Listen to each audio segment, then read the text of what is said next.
Berlín, 12 de agosto de 1961. Los habitantes de Berlín Oeste despiertan ante la alambrada que los separa de Berlín Este como a esta madre de su hija.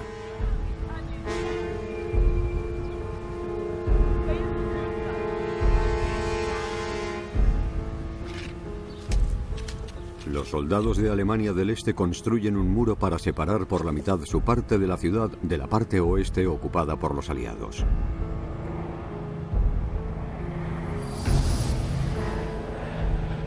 Desde 1945, el mundo está dividido en dos por un telón de acero invisible. En Occidente, las democracias se reúnen en torno a Estados Unidos, y en Oriente dominan las naciones comunistas representada por Rusia, conocida como la Unión Soviética, y China. Las armas nucleares evitan una confrontación global, pero este equilibrio del terror ha impulsado conflictos locales como el de Indochina en 1946 o Corea en 1950. Y ahora, Berlín. Oriente y Occidente están en guerra, lo que puede desencadenar el apocalipsis en cualquier momento.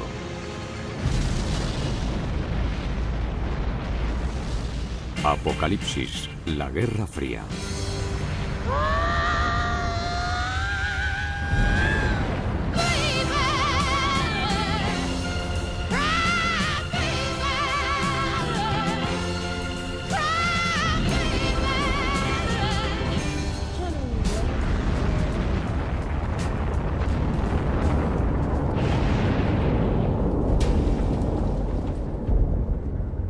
Los berlineses del este intentan huir antes de que terminen el muro.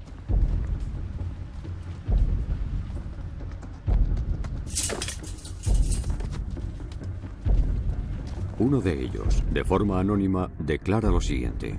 En ce moment-là, j'ai compris, je crois bien que j'ai compris pour la première fois vraiment ce mot, la liberté, ce que veut dire la liberté. Los tanques bulldozer estadounidenses avanzan. ¿Destruirán el muro?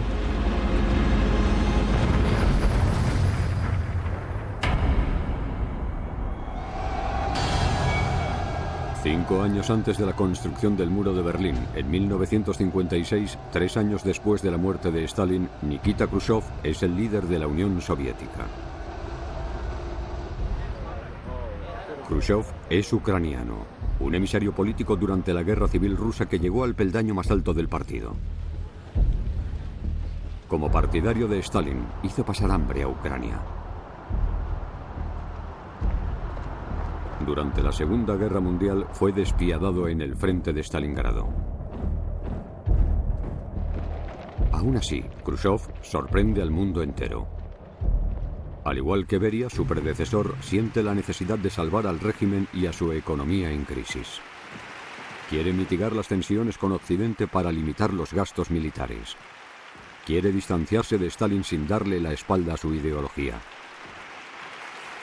En el 20º Congreso del Partido Comunista Soviético, el 24 de febrero de 1956, Khrushchev pide a la Asamblea que aplauda a los franceses Jacques Duclos y Maurice Thorez porque son seguidores acérrimos de Stalin.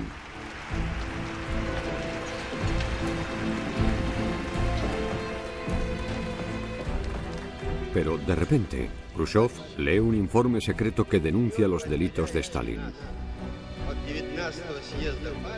Este acto sorprendente aviva las esperanzas de libertad en los países del este colonizados por los rusos, como Polonia y especialmente Hungría.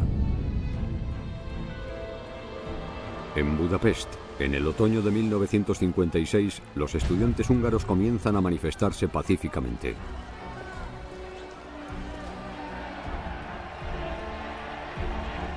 Moscú no puede permitir esto. Después de un fuerte debate interno, Khrushchev decide intervenir por la fuerza en Hungría. Lo que está en juego parece tan importante que la cuestión de la reacción de Occidente se vuelve secundaria.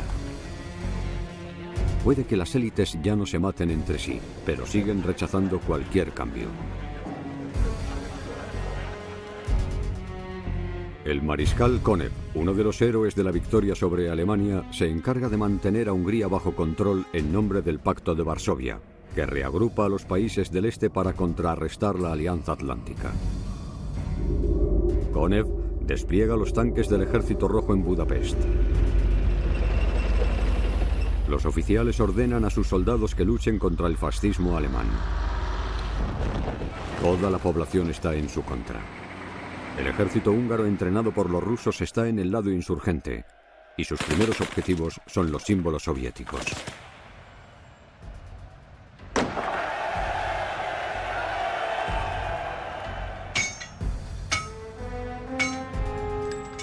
El 23 de octubre de 1956 hay un gran levantamiento armado en Budapest.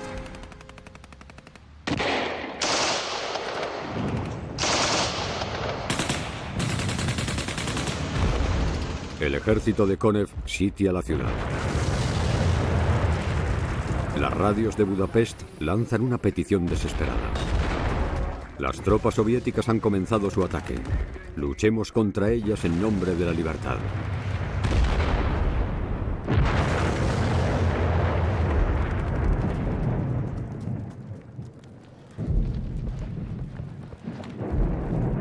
$2.500 ciudadanos y militares húngaros y 800 soldados soviéticos mueren en estos pocos días de lucha.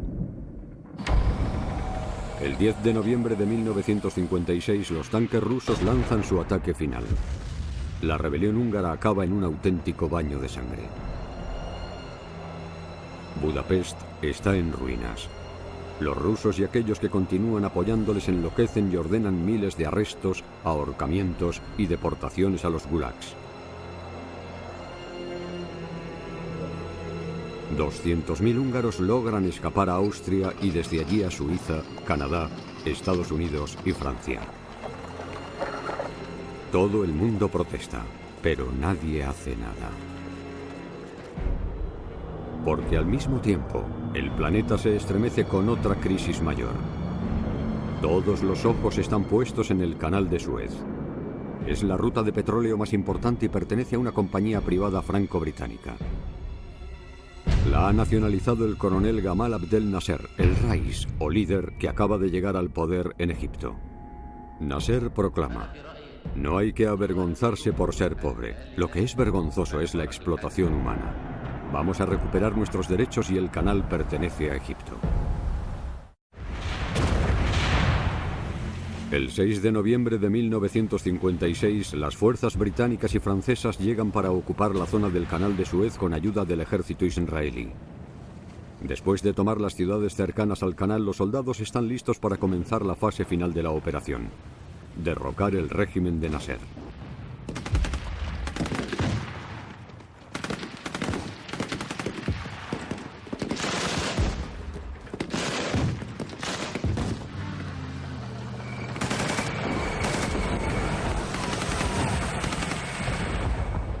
De repente, dan una orden de alto el fuego.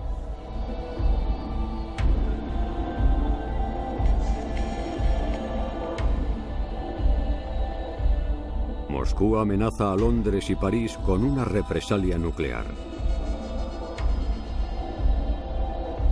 En Estados Unidos, el presidente Eisenhower rechaza involucrarse en el conflicto. Junto con el secretario de Estado Foster Dulles, cede ante la amenaza del mundo árabe junto con el bando soviético. Nasser es el líder de los países árabes.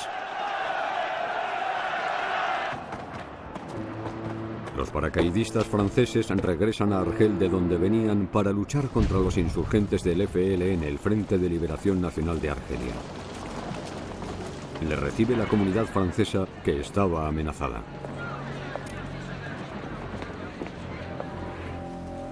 Nasser hunde 40 barcos en el canal, dejándolo inoperativo durante varios meses y cortando el 90% del suministro de petróleo. En pocos días, Francia se queda sin combustible. Se establece un sistema de cupones y las fábricas frenan la producción. Los conductores dejan sus coches en la Plaza de la Concordia. En Moscú, la crisis de Suez fortalece el poder de Khrushchev. Ha ganado su primer duelo contra Occidente. El maestro del Kremlin es todavía el maestro del mundo. especialmente desde que ha conseguido nuevos seguidores en lo que denomina el tercer mundo. No aliados es el término inventado por el primer ministro indio Nehru para referirse a los países que no pertenecen a los bandos comunistas ni capitalistas. Pero la Unión Soviética y China compiten para reunir a los países no aliados, las naciones africanas y asiáticas que se han independizado recientemente. En 1956, Mao condena la rebeldía de los países de Europa del Este. Para él, son una consecuencia del famoso informe de Khrushchev sobre los delitos de Stalin. Mao se ve a sí mismo como el auténtico sucesor de Stalin. Se considera a sí mismo el maestro de 1.000 millones de comunistas. Para él, la tregua con Occidente que Khrushchev propuso solo puede debilitar al bando socialista. La guerra es el pegamento del comunismo y por ello debe continuar. En Vietnam, Mao ha contribuido plenamente en la victoria del comunismo en el norte. Su líder, Ho Chi Minh, nunca ha desperdiciado una posibilidad de ir a China y mostrar a Mao su gratitud.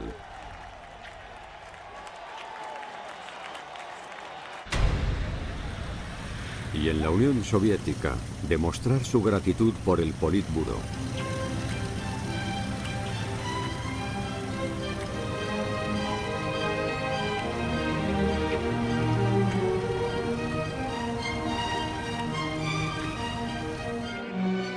Ho Chi Minh sale del mausoleo de Lenin y Stalin entre lágrimas. Khrushchev diría que Ho Chi Minh es uno de los verdaderos santos del comunismo. Ho Chi Minh obtiene el equivalente a 100 millones de euros de la Unión Soviética. Junto con los 200 millones que Mao le ha dado, ahora puede afrontar el hambre que hace estragos en su país. Desde que llegó al poder en Vietnam del Norte, Ho Chi Minh y su régimen impulsaron una importante reforma agraria. Los granjeros vietnamitas constituyen el 95% de la población. Para controlarlos, el gobierno se hace con sus tierras a través de una colectivización forzosa que comienza destruyendo los títulos de sus tierras.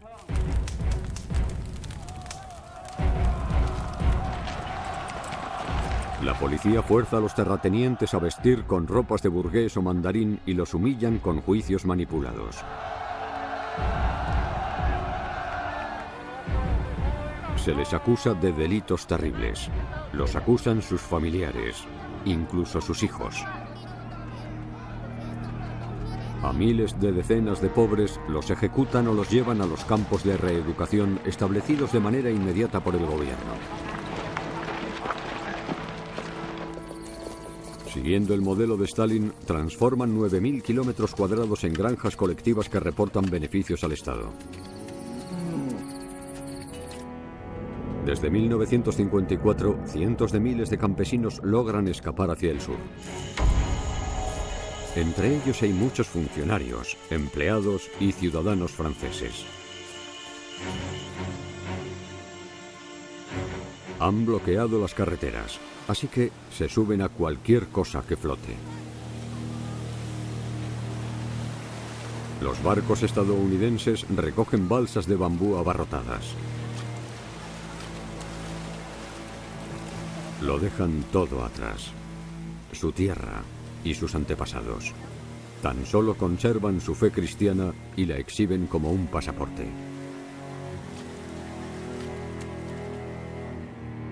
El líder de Vietnam del Sur también es católico, en un país en el que predomina el budismo. Se llama Jean-Baptiste Ngo Dinh Diem. Tiene 53 años. Exiliado durante años, es la cara principal del anticolonialismo no comunista.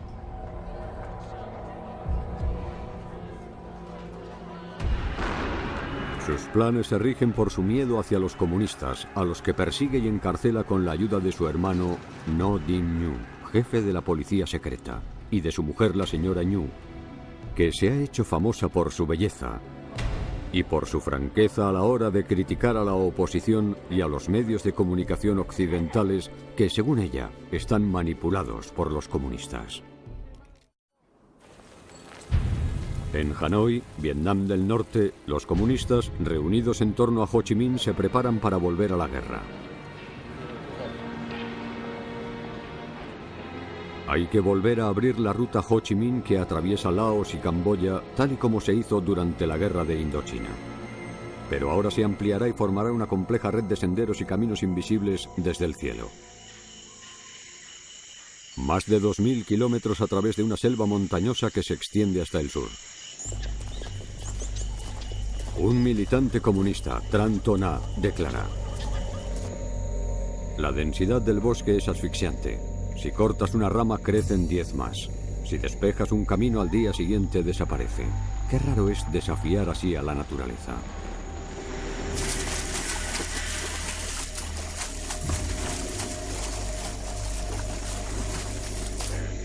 La mayoría de los soldados son demasiado jóvenes y están muy adoctrinados. Su fe les da fuerza incluso en las peores condiciones.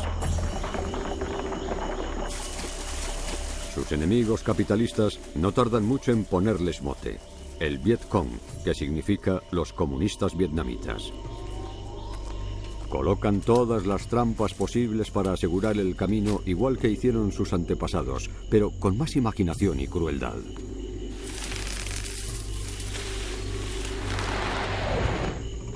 Las zonas inseguras aumentan en tamaño.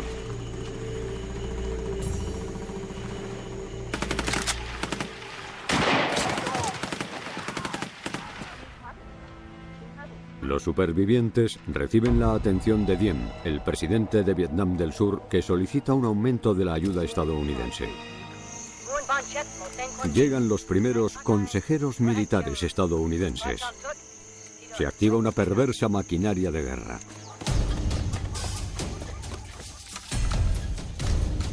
Los soldados del sur disponen de los medios para contraatacar al Viet Cong.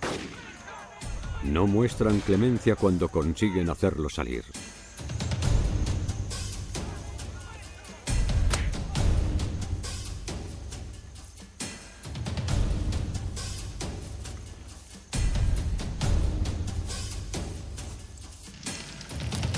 Y no tienen piedad con las aldeas que los acogieron.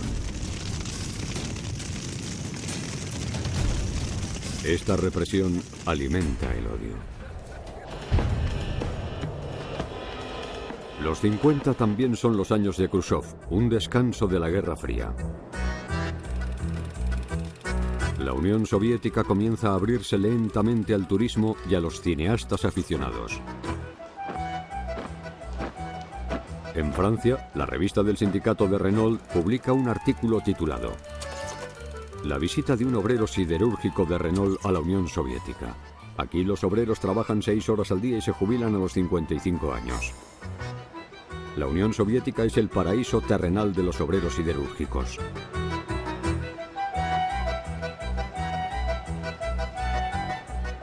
Khrushchev quiere dedicarse a aliviar las tensiones y a alcanzar una coexistencia pacífica. En julio de 1959, los rusos se asombran al ver al vicepresidente de Estados Unidos, Richard Nixon. Lo invitan para que inaugure la primera exposición de productos estadounidenses de Moscú.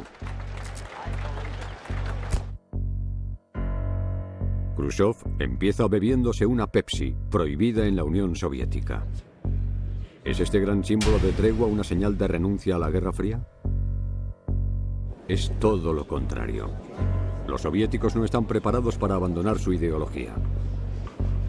La conquista de nuevos países y el avance de los programas militares y espaciales han puesto a Khrushchev en una posición de orgullo ante el representante del capitalismo, con un diálogo muy inesperado.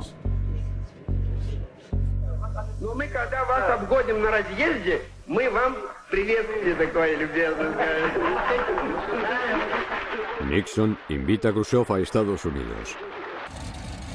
Khrushchev vuela hasta Washington en el Tupolev 114 para impresionar a los americanos.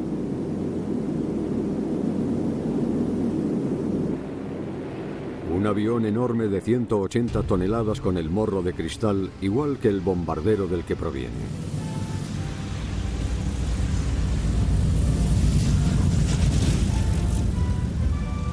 Los estadounidenses están asombrados. Las dos banderas, una junto a la otra. La orquesta de las Fuerzas Aéreas de Estados Unidos interpretando el himno soviético. Es un recibimiento cordial por parte de su presidente, el general Eisenhower. Pasan revista a los marines y los dos se esfuerzan por parecer bien intencionados. Our common purpose should be, as always, a just, universal and enduring peace. It is in this spirit, Mr. Chairman, that I greet you and welcome you to Washington and to the United States. Eisenhower duda un instante cuando la señora Khrushchev, Nina, se sube al Lincoln presidencial.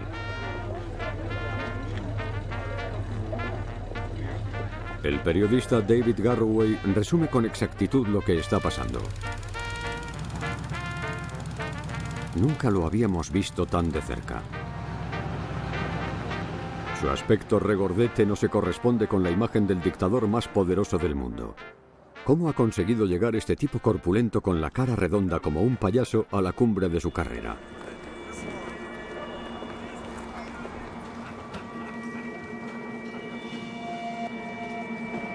Con la sonrisa en la boca, le regala a Eisenhower y al vicepresidente Nixon una sonda espacial similar a la que había enviado a la Luna el día anterior.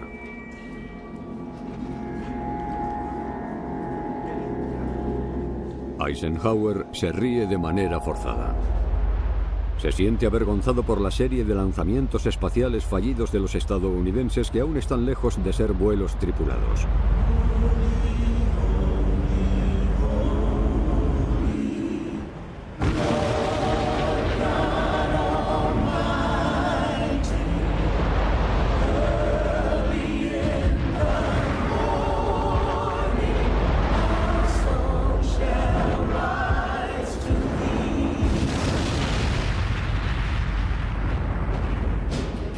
Los rusos ya han enviado una perra, Laika, al espacio, lo que demuestra que pronto serán capaces de enviar personas, satélites o bombas. El equilibrio del terror se ve peligrosamente amenazado.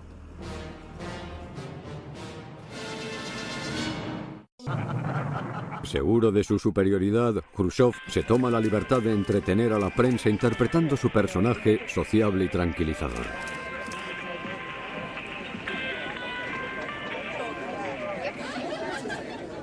Visita Hollywood, donde lo invitan a una cena de lujo que se retransmite con la tecnología televisiva más avanzada de la época. Todas las estrellas del cine asisten para ver a la extraña criatura que ha venido desde Rusia, incluyendo a Frank Sinatra, David Niven, Tony Curtis y la más importante de todas, la reina de Hollywood y del mundo, Marilyn Monroe. En Pekín, a Khrushchev le esperan otro tipo de atracciones. El 28 de septiembre de 1959, tan solo 15 días después de su visita a Estados Unidos, viaja a China para celebrar el 10º aniversario del ascenso al poder de Mao. Khrushchev le tiene miedo a Mao y ha decidido romper su promesa de proporcionarle el último prototipo de la bomba nuclear.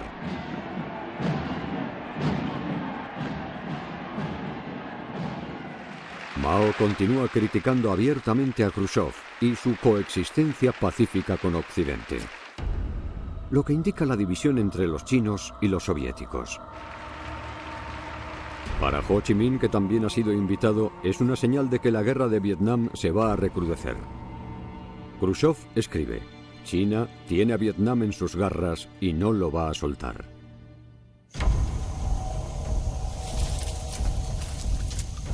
La comunista Vietnam del Norte prepara su ejército para invadir el sur.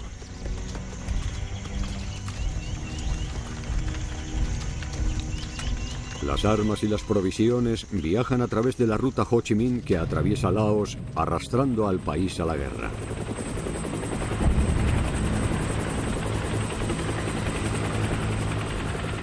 La cadena de acontecimientos sigue siendo la misma. A los consejeros militares estadounidenses se les unen los poderosos boinas verdes que han venido a entrenar al joven ejército de Laos. Los boinas verdes forman parte de las fuerzas especiales del ejército estadounidense creadas en los años 50.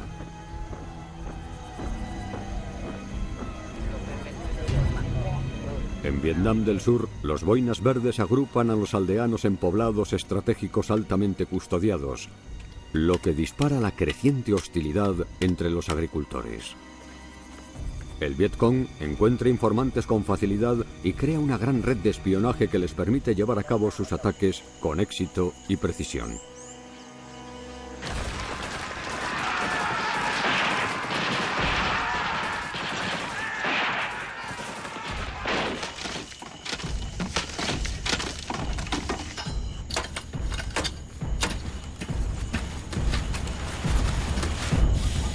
Los boinas verdes comienzan a temer a su escurridizo enemigo.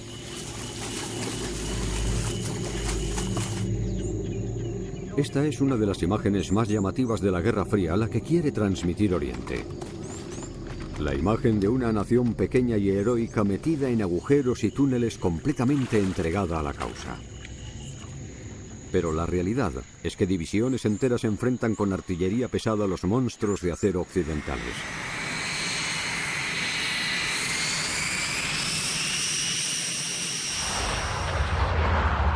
Un avión de reconocimiento Lockheed U-2 sobrevuela con frecuencia la Unión Soviética a más de 20.000 metros de altura. Es un récord. La altitud lo protege de los misiles antiaéreos y puede fotografiar de forma segura el emplazamiento de los misiles balísticos de Rusia. Un radar soviético lo detecta rápidamente, pero está demasiado alto para alcanzarlo.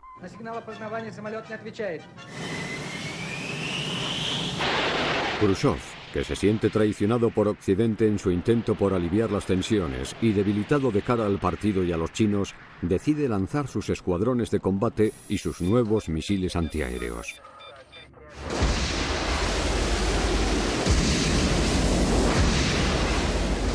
Al principio, los misiles soviéticos derriban sus propios cazas de combate mientras intentan aproximarse al U-2, pero finalmente consiguen alcanzar al avión estadounidense. El piloto del U-2, Francis Gary Powers, se eyecta a sí mismo. Tras un duro interrogatorio, su juicio se celebra el 24 de agosto de 1960 en Moscú. En la famosa sala de columnas de la Casa de los Sindicatos, la antigua sala de la nobleza.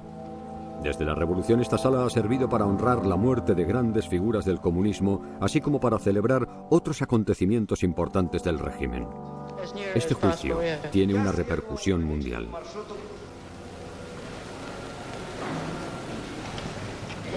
El fiscal le pregunta a Powers: Do you plead guilty to the charges listed? Yes, I plead guilty. Да, признаю себя виновным. От кого вы получили это задание? Who gave you these instructions? The commander of my detachment. Командир моего подразделения. Я обращаюсь. En su defensa declara: Not as an enemy, but as a human being. Судить меня не как врага, а как человека. Who is not a personal enemy of the Russian people. Который не является личным врагом русских людей. A Powers no lo condenan a muerte, la pena habitual en estos casos en la Unión Soviética. Lo condenan a 10 años de prisión y lo intercambian rápidamente por el jefe del espionaje ruso en Estados Unidos, el coronel Rudolf Abel.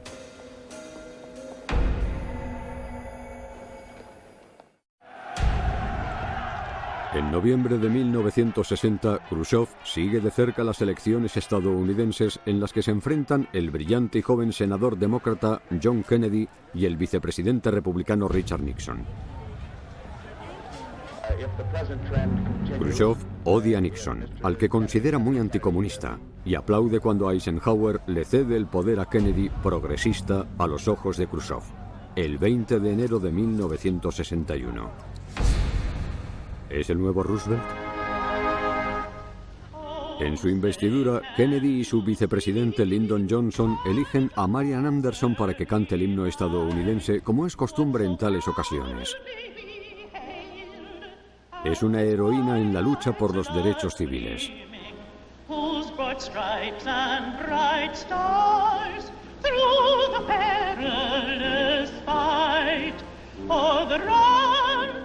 En contra de las esperanzas de Khrushchev, Kennedy se revela como un decidido adversario de la Unión Soviética. Su hermano, Robert Kennedy, trabajó con el senador Joseph McCarthy, que perseguía a los comunistas estadounidenses 10 años antes. Robert Kennedy se convierte en el fiscal general de Estados Unidos y en el principal asesor de su hermano, el nuevo presidente. En cuanto entran en funciones, John Kennedy y su vicepresidente Lyndon Johnson tienen asuntos urgentes que atender. El primero es el conflicto con Cuba, la isla más grande del Caribe, situada justo al lado de Estados Unidos.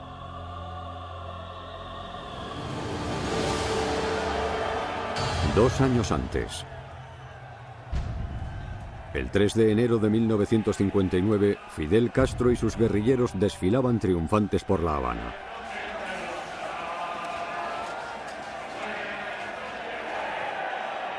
Castro había derrotado al ejército del coronel Batista, acusado de ser un dictador corrupto. Castro había prometido que se dejaría la barba hasta que triunfase la justicia social, como él la llamaba. ¡Libertad o muerte! La barba se había convertido en un símbolo de los revolucionarios. Castro se dirige con firmeza hacia su único apoyo posible, la Unión Soviética. Un mes después de la toma de poder de Castro, el ministro de Comercio Exterior soviético Mikoyan no tarda en ir a La Habana para firmar un préstamo de $100 millones y la promesa de comprar toda la producción de azúcar de Cuba. El único objetivo de los estadounidenses es derrocar a Castro. Poco después de llegar al poder en 1961, Kennedy descubre un plan elaborado por su predecesor Eisenhower y por la CIA. Una expedición militar compuesta únicamente por exiliados cubanos desembarcaría, reuniría a la población y solicitaría la ayuda a Estados Unidos. Kennedy aprueba el plan y escoge el lugar del desembarco. Una playa a 200 kilómetros de La Habana, la Bahía de Cochinos, llamada así por un pez de la zona. El 17 de abril de 1961, 1.400 cubanos anticastristas llegan a tierra. Castro reúne a todas sus tropas.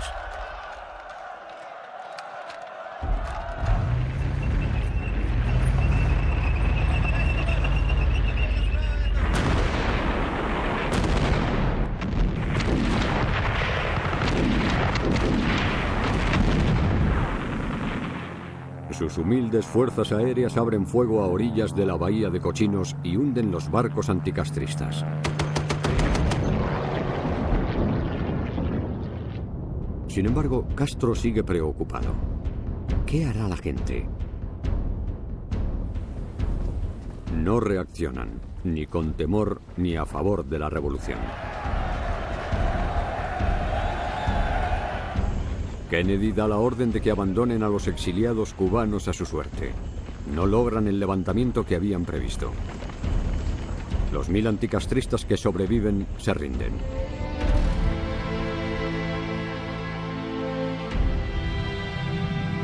Más tarde, Cuba los entregará a cambio de medicamentos. Apenas 3 meses después de su investidura, Kennedy sufre un terrible revés como consecuencia del fracaso en Bahía de Cochinos.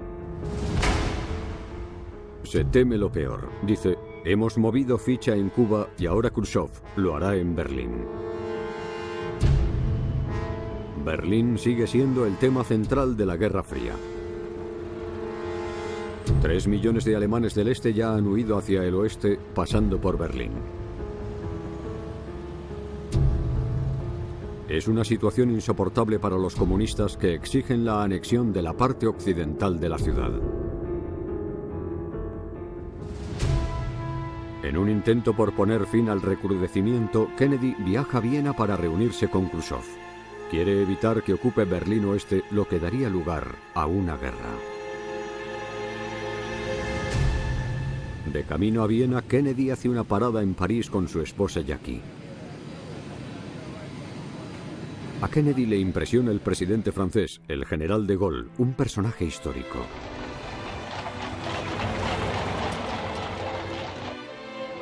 De Gaulle le aconseja que se mantenga firme respecto a Berlín. La gran reunión se celebra en Viena al día siguiente. Kennedy sabe perfectamente que se encuentra en una posición de desventaja, apenas 2 meses después del desastre de Bahía de Cochinos. Khrushchev, por otra parte, se siente poderoso tras su éxito interplanetario.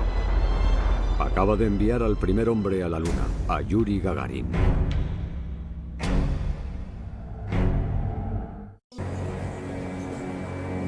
En los salones de Viena se produce un choque entre culturas irreconciliables cuando la increíblemente elegante Jackie conoce a Khrushchev y el presidente Kennedy a la señora Khrushchev.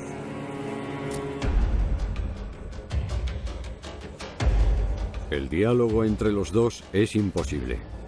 Kennedy no tiene ni idea de lo que trama Khrushchev.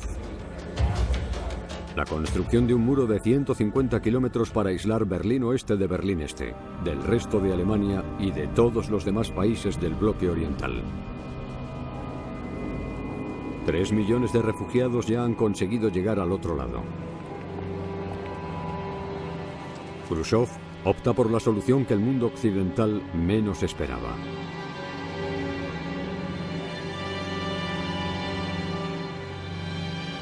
El diplomático francés Henri Froment-Maurice recuerda: habíamos pensado en todo menos en el muro, porque a las democracias les cuesta imaginar el tipo de cosas que pueden llegar a hacer las dictaduras.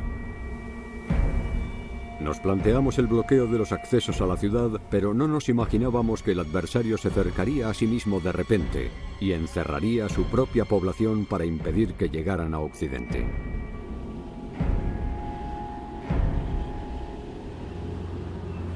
Pero el muro también supone un alivio para Occidente. Es mejor que Berlín esté bloqueado que bajo el control de los rusos.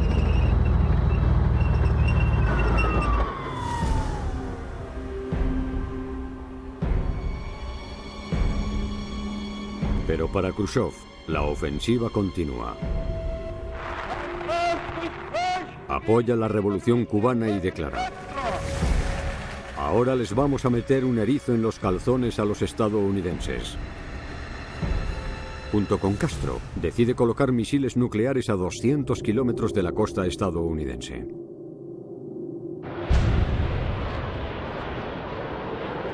Octubre de 1962.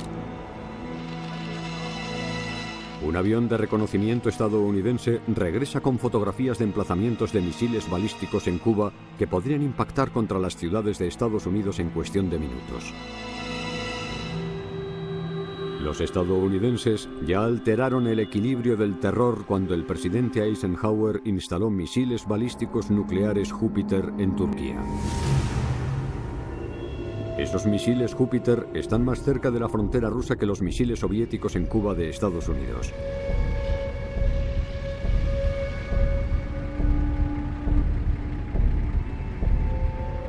Esa situación, intolerable para los líderes de Moscú, obliga a Khrushchev a poner a Kennedy en la misma tesitura. Kennedy alerta a las Naciones Unidas y acude al Consejo de Seguridad para mostrarles las imágenes de la construcción de los emplazamientos para misiles. Se hace un llamamiento a los estadounidenses. Su presidente se dirige a ellos. I call upon Chairman Khrushchev to halt and eliminate this clandestine, reckless and provocative threat to world peace. La Marina estadounidense asedia Cuba y bloquea la ruta de acceso de los barcos rusos que transportan los misiles. Pero de repente, 4 submarinos nucleares soviéticos salen a la superficie dentro de la zona asediada. Este asalto acaba de volverse extremadamente peligroso.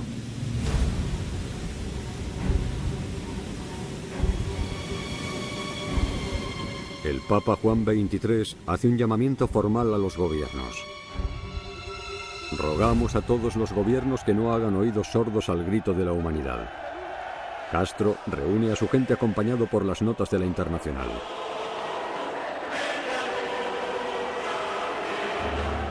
Los países hermanos difunden a voz en grito consignas de apoyo a Castro.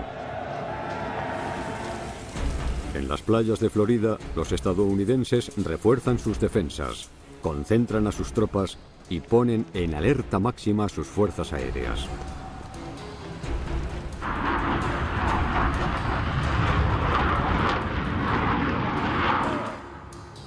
mundo entero cree que este es el comienzo de la Tercera Guerra Mundial.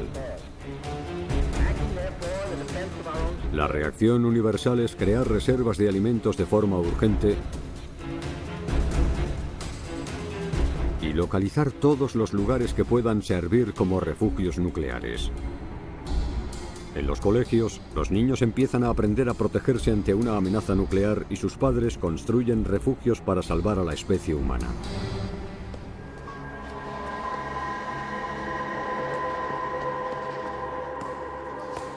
Tras días de negociaciones secretas, como esta partida de bádminton con el secretario de Estado de Estados Unidos, Dean Rusk, Khrushchev gana al conseguir que se desarmen los misiles estadounidenses Júpiter de Turquía.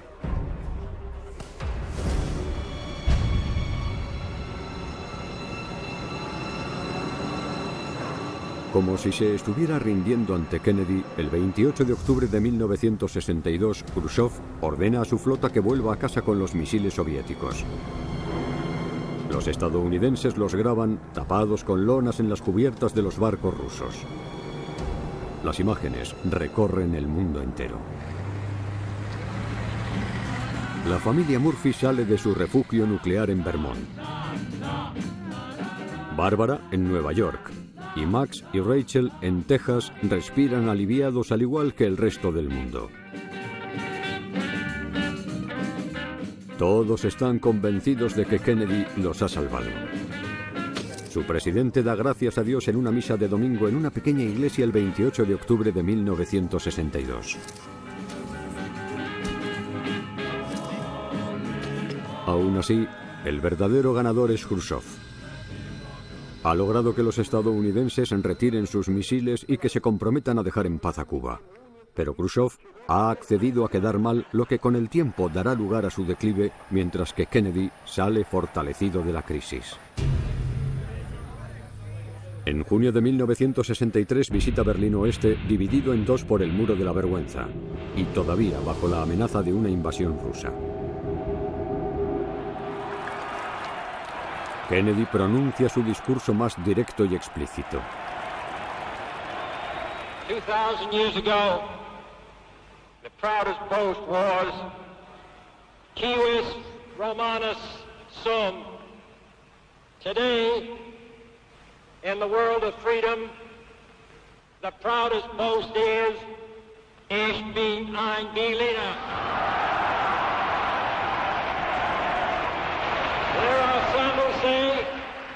There are some who say that communism is the wave of the future.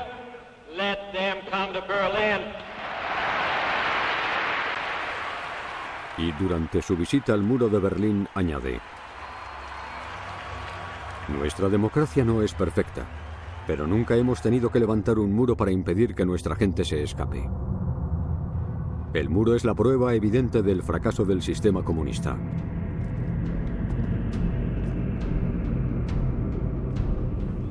Ahora la prioridad de Kennedy es Vietnam, donde la guerra arrastrará a Occidente y a Oriente hacia el abismo.